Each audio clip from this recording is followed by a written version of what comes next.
Ya, baik. Assalamualaikum warahmatullahi wabarakatuh. Bagaimana kabarnya hari ini? Tentu dalam keadaan sehat semua ya. Di sini, di dalam pertemuan ini, kita harus semangat belajar demi menggapai cita-cita kita. Oke, di pertemuan ini kita akan membahas tentang teks berita. Ada yang sudah tahu tentang teks berita? Baik, selanjutnya kita akan bahas secara satu persatu.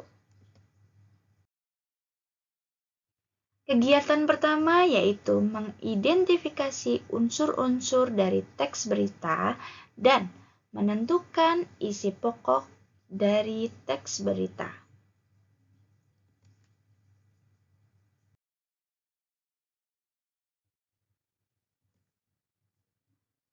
Pengertian dari teks berita.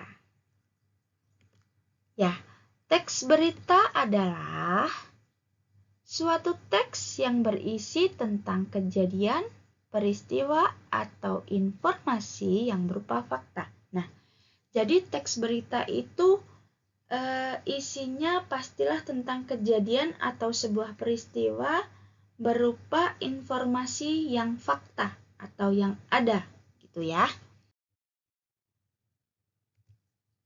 Selanjutnya adalah fungsi sosial dari teks berita. Wah, kira-kira apa ya fungsi sosialnya dari sebuah teks berita?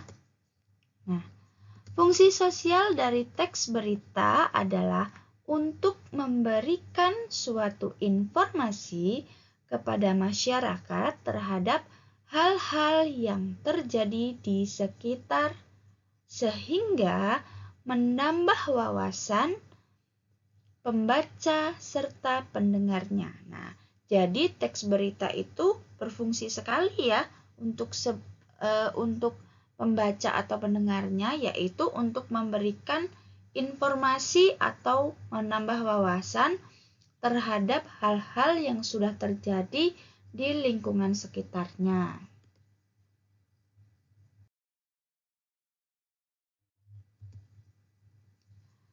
Unsur-unsur teks berita. Apa saja unsur-unsurnya?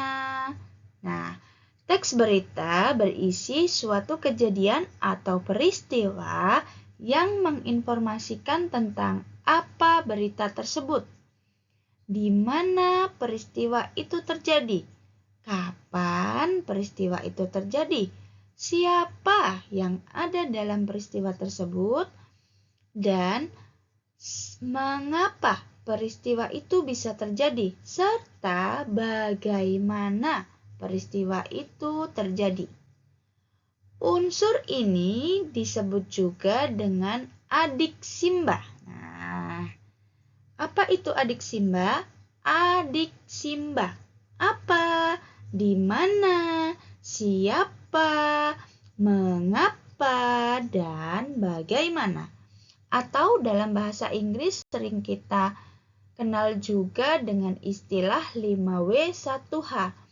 What, where, when, who, why, and how.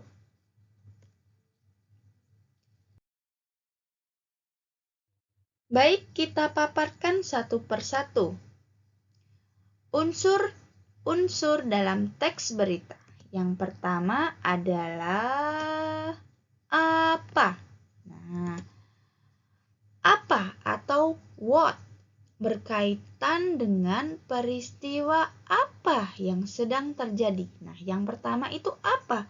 Di situ apa sih yang sedang terjadi di dalam peristiwa itu, begitu. Lalu yang kedua adalah di mana. Nah, di mana atau when. When atau di mana berkaitan dengan tempat peristiwa itu terjadi. Nah, unsur yang kedua adalah di mana. Nah, di mana itu sangat berkaitan, pasti menanyakan sebuah tempat di mana kejadian itu terjadi. Selanjutnya yang ketiga adalah siapa. Nah, siapa atau who berkaitan dengan orang atau pihak yang terlibat dalam peristiwa tersebut. Nah, siapa itu pasti nantinya menggambarkan atau berkaitan dengan orang-orang yang ada di dalam peristiwa tersebut. Dan yang selanjutnya, yang keempat adalah, ayo Pak, mengapa? Nah, mengapa? Mengapa atau why itu kaitannya dengan alasan atau latar belakang sebuah peristiwa. Dan yang kelima adalah bagaimana. Bagaimana atau how. Nah, bagaimana atau how itu berkaitan dengan suatu proses terjadinya sebuah peristiwa.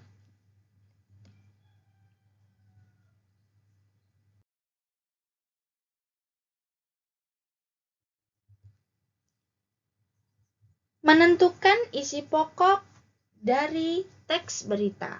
Bagaimana caranya? Nah, unsur-unsur berita ini yang harus digunakan dalam menentukan isi pokok suatu berita. Nah, tadi apa saja? Apa, siapa, di mana, kapan, mengapa, dan bagaimana. Nah, atau disingkat dengan adik Simba. Begitu. Lalu kita beranjak di kegiatan yang kedua. Di kegiatan yang kedua ini kita akan menanggapi dan menyimpulkan teks berita.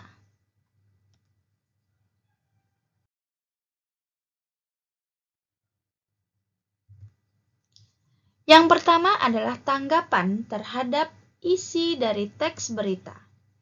Tanggapan atau respon terhadap suatu teks berita yang dibaca atau didengar sangat beragam. Nah, kita dapat menanggapi isi teks berita dari aspek bahasa yang digunakan, kebenaran dari isi berita, atau juga bisa dari berita itu atau isi informasinya. Perlu diingat bahwa dalam memberikan sebuah tanggapan, baik tanggapan yang positif ataupun tanggapan yang negatif terhadap suatu berita harus disampaikan dengan santun.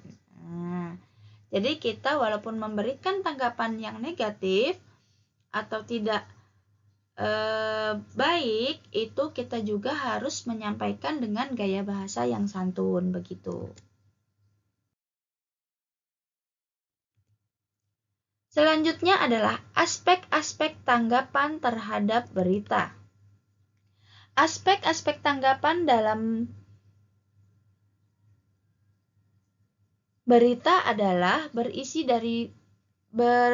terbagi atas dua, yaitu yang pertama isi atau struktur berita, yang kedua adalah bahasa berita. Dan isi dan struktur berita juga dibagi menjadi dua, yaitu kebenaran dan kelengkapan dari berita tersebut.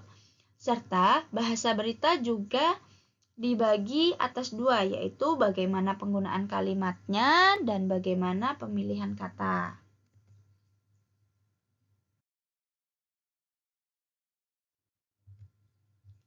Contoh kalimat tanggapan. Nah, di sini sudah Ibu berikan contoh. Seperti contohnya yang pertama yaitu saya setuju dengan berita tersebut karena bla bla bla bla bla. Nah, di situ ditambahkan dengan alasan kalian. Nah, yang kedua adalah saya kurang setuju dengan isi berita tersebut, bla bla bla bla. Nah, dilanjutkan seperti itu ya. Terus yang ketiga, menurut saya bahasa dalam berita tersebut sudah baik dan benar. Seperti contohnya seperti itu. Dan yang keempat, menurut saya kelengkapan sumber berita tersebut sudah cukup baik. Itu contohnya. Lalu yang kelima, yaitu contoh kalimat tanggapannya adalah berita tersebut sangat menarik. Itu. Dan dilanjutkan dengan pengembangan kalimat yang lainnya. Adapun yang dimaksud dengan kesimpulan adalah kata-kata akhir dari suatu uraian. Penyimpulan dari isi berita. Nah, penyimpulan dari isi berita itu kesimpulan atau kata-kata akhir dari sebuah uraian berita tersebut.